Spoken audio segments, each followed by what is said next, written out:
Okay, and one of the features of the Oscar Scholars program is that each scholar is linked with, and we aspire to embed them with one of the cores of the Alzheimer's Disease Research Center. So with that, my dual role at the center, in addition to being involved with the REC, is leading the Outreach, Recruitment, and Engagement Core, also known as the ORA Core. And this year's ORA Core Oscar Scholar is Dr. C.C. Williams.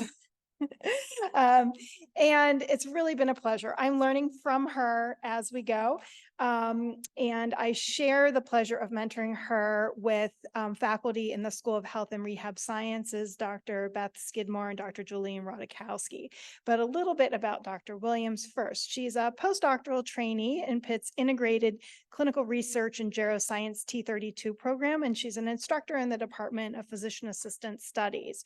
Her work focuses on health disparities in Alzheimer's disease and related dementias, particularly among individuals who experience these disparities as part of racial and ethnic minority communities.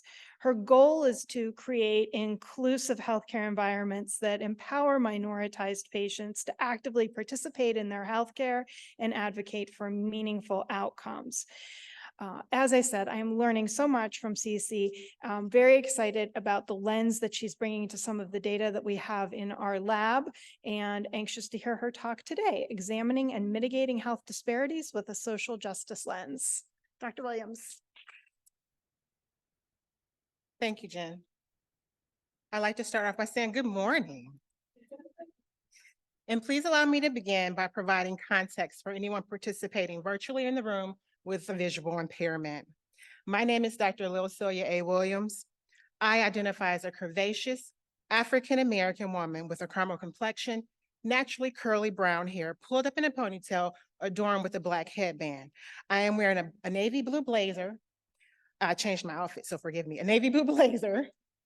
Underneath is a gold and black and blue blouse with black slacks and gold jewelry. Please allow me to acknowledge my funding disclosures here. Okay, so in the next few minutes, I will give you an overview of my research program. I will start by defining intersectionality and discussing why it matters. Intersectionality recognizes the multiple, intersecting social characteristics and distinct lived experiences of every individual and the potential that these interactions may have with our well-being. I will illustrate how intersectionality may be useful in understanding health disparities. Our health disparities using this photo, and challenge us, that's you and I, as researchers and clinicians, to see how we can work together to mitigate disparities and to improve outcomes.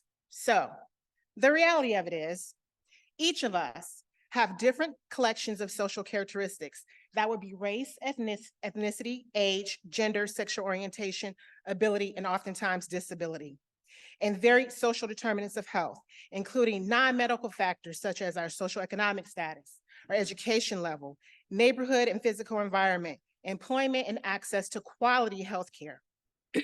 These distinct differences in social characteristics and these variations in non-medical factors have a direct impact on how we are born, live, learn, work, and age. For example, we may encounter a person experiencing cognitive impairment who identifies as a financially stable, retired, cisgender, non-Hispanic white male who resides in Fox Chapel, which is located within Allegheny County, with access to quality healthcare and actively engaged adult children. So this might be represented by the first person in the reality section of this photo with the tiered boxes here. But this person lives in a well-resourced county and has access to everything he needs. But we could also encounter another person experiencing cognitive impairment who is unemployed, identifies as an unemployed, middle-aged, lesbian African-American female, navigating being unhoused and food insecurity on the streets of Uniontown, which is located in Fayette County. This person lives in a rural and under-resourced county without access to everything that they need. This could be illustrated by the person below ground in the reality photo here. So in this example, disparities are obviously present. and their outcomes will be very different. Continuing to expand on this photo, we know that diet is one of the risk factors of developing Alzheimer's disease. Equality would be making sure each person has access to healthy food options, but if the unhoused person does not have a place to store or prepare the food, there is no equality. Equity would be ensuring that each person from the example has access to healthy food options, stable housing with the necessary amenities to appropriately store and prepare meals, while justice would be ensuring that each person has financial security, stable housing, and access to sufficient amounts of healthy food options, irrespective of the person's social characteristics and social determinants of health. So plainly stated, the reality is that we must acknowledge, elevate, and honor the lived experiences of everyone. We must remember that justice is only achieved when we as researchers and clinicians realize and understand that each patient that we meet is first a person with unique differences, despite any similarities they may have with another person of the same race, neighborhood, and with the same diagnosis. My research elucidates the collision between health disparities and ableism. More specifically, my research focuses on the point of intersection between a person's social characteristics, their social determinants of health, and disability. I wholeheartedly believe that there is more to the story than what meets the eye or resides on the surface.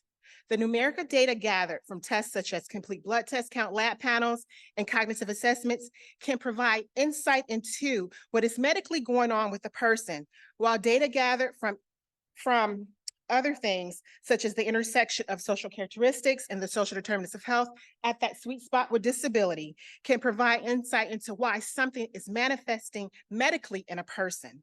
Combining this numerical data with the narrative data provides insight into the whole person.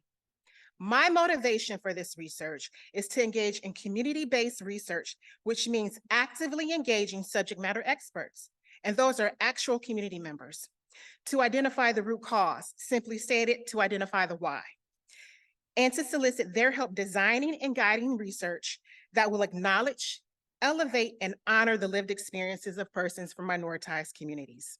Such an approach will also help answer the how to mitigate disparities and the how to improve outcomes. The who, or focal point of my research, are members of communities that experience the heaviest burden of health disparities, and the why is simply because I care. I want everyone to enjoy the best quality of life, to feel seen, heard, and valued as an invaluable member of this society. Unfortunately, in our current society, members of minoritized communities are not only navigating hierarchies of stigmas, but related to visual presentation and sexual orientation, but also hierarchies and stigmas related to disability and ableism. We must call out ableism for what it is. Ableism is discrimination and social prejudice against people with disabilities. In the hierarchy of disability, stigma, and ableism, there are several disabilities that are commonly acknowledged and resources are readily available for certain disabilities, like those listed at the top of this pyramid. But as we progress down the pyramid, we encounter various disabilities that are not as commonly acknowledged or have greater stigma associated with them. Given the trajectory of our conversation up until this point, the next logical question would be, what is the plan for research that focuses on disability as it relates to the social determinants of health and social determinants of, and social characteristics, my apologies. So the plan, more specifically my plan, is to lead research that will incorporate the principles of intersectionality. An example of such research would be an explanatory descriptive analysis of perceived risk of developing Alzheimer's disease from the perspective of a racial minority community.